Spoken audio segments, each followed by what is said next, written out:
I'd like to ask you about some things you're not asked about very often. One is the economy in Israel. The Israeli economy is doing quite well by almost any standards.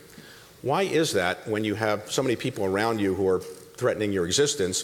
Why do people want to invest in Israel, and why should people invest in Israel? Because it's a combination of free markets and incredible technology. Technology without free markets doesn't take you very far.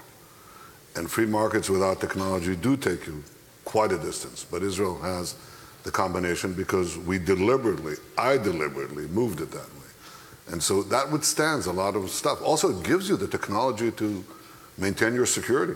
So Israel may be living in a very tough neighborhood, but we protect the country very, very well. And we enable the markets, the innovation, the genius of our people to flourish in thousands and thousands of startups. If you're not investing in Israel, anyone here not investing in Israel?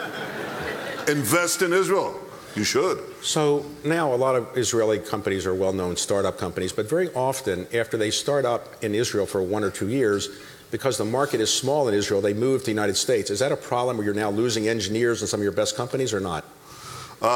It's always a problem. There's always a challenge with the United States, but we have this perpetual motion machine that is called the military. And we have a very large, very, very large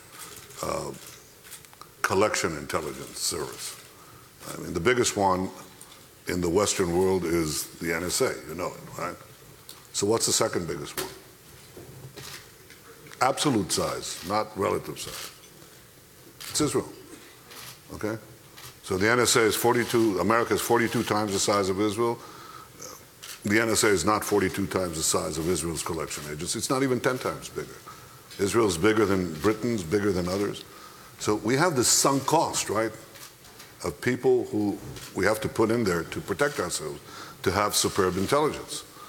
And what we do is convert that sunk cost into thousands of VCs, right. Thousands of startups that enjoy VCs and so on.